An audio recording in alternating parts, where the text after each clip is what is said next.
Assalamu alaikum, my dear students. My name is Salman Riaz. Today we are going to learn about topic 5.5 renewable and non-renewable resources. बहुत ही छोटा और simple सा topic है हमारे पास. The resources of energy which are replaced by new ones after their use are called renewable energy sources. वो resource energy के जिनको हम यूज़ करने के बाद दोबारा बना सकते हैं, दोबारा क्रिएट कर सकते हैं या उनको रिप्लेस किया जा सकता है, तो उनको हम बोलेंगे renewable energy source. On the other hand non मतलब नॉन आपको बता रहा है नॉट. नॉन क्या बता रहा है? Not. Non renewable sources those which are depleted, या तो वो खत्म हो जाएं विद द कॉन्टिन्यूस यूज, मुसलसल इस्तेमाल के साथ वो जो सोर्सेज हैं वो खत्म हो जाएं तो उनको कहेंगे नॉन रिन्यूएबल एनर्जी सोर्सेज. वांस दे आर नॉट, अगर ये खत्म हो गए दे नॉट इजीली रिप्लेस्ड, उनको रिप्लेस नहीं किया जा सकता बाय न्यू वंस, नए के साथ. Sources such as hydro electricity, पानी से बनने वाली solar energy, wind energy, tidal energy, wave energy and geothermal energy are renewable. आप इनको रिप्लेस कर सकते हो न्यू वंस के साथ. For example snowfall and rainfall snowfall and rainfall are continuous processes. जो स्नोफॉल है या रेनफॉल बारिश का होना, ये कॉन्टिन्यूस प्रोसेस है. Water supply to the reservoir और dams for generation of hydroelectric power will never end up, कभी भी ये खत्म नहीं होगा.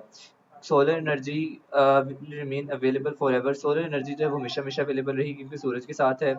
Same is the case the with wind and tidal energy, these are not going to run out, कभी भी future में खत्म नहीं होंगी. Non renewable resources include fossil fuels शामिल हैं, और न्यूक्लियर एनर्जी.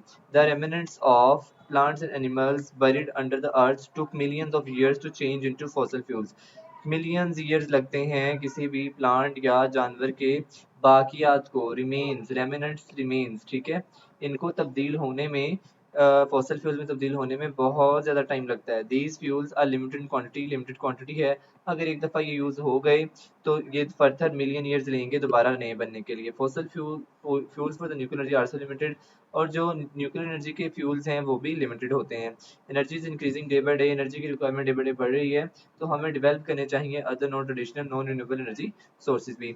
उसके बाद छोटा सा एक और टॉपिक है एडवांटेजेस एंड डिसएडवांटेज, फायदे और नुकसान, प्रोज एंड कॉन्स.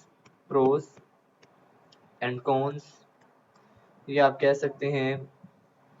आपके पास जो है कॉस्ट, कॉस्ट भी होती है ना, ये मीनिंग्स में डिसएडवांटेज और एडवांटेजेस मीनिंग में यूज होती है. The production of the hydrolytic power is more economical. Hydrolytic power जो है ज़्यादा इकोनॉमिकल है, मतलब इकोनॉमिकल मतलब कि बहुत कम पैसा लगा के बहुत सारी चीज़ें क्रिएट कर सकते हो और पोल्यूशन फ्री है. Solar power, wind, tidal and wave power need more initial cost. इनकी निस्बत सोलर पावर में भी आपको पैसे ज़्यादा चाहिए, विंड में भी, टाइडल में भी और वेव में भी. इन सब में आपको ज़्यादा से ज़्यादा कॉस्ट चाहिए. They do not produce pollution, ये पोल्यूशन तो प्रोड्यूस नहीं करते. Are also economical as well, और लेकिन इसमें क्या है, इकोनॉमिकल है, पैसा कम लगा के आप लंबे अरसे तक इससे फ़ायदा उठा सकते हो.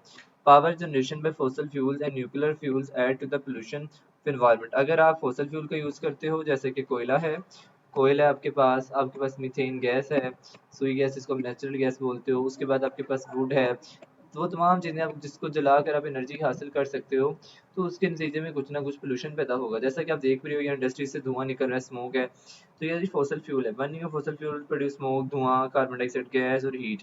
Then has direct pollution to the atmosphere, इससे पोल्यूशन बढ़ेगा.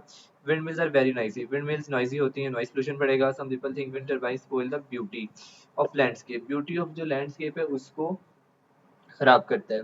Nuclear power generators are also run by steam, steam से रन होते हैं न्यूक्लियर पावर जनरेटर्स, तो इसमें एनर्जी बहुत चाहिए. Heat itself is a form of pollution, जो हीट है वो भी एक तरह का पोल्यूशन है. There is a danger of leakage of radioactive radiation. फिर इसमें एक और खतरा है रेडियो एक्टिव रेडिएशन का.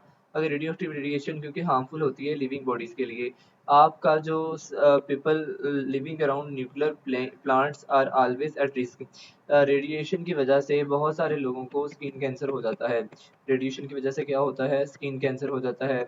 उसके अलावा उनका लिवर डैमेज होने के बहुत सारी बीमारियां लगती हैं जो प्लांट्स पे काम करते हैं. Disposal of nuclear waste is another problem for nuclear power generation. फिर उसके बाद जो वेस्ट है न्यूक्लियर पावर प्लांट्स का, वो भी एक बड़ा उसको डंप करना, उसको डिस्पोज करने का भी बड़ा प्रॉब्लम है.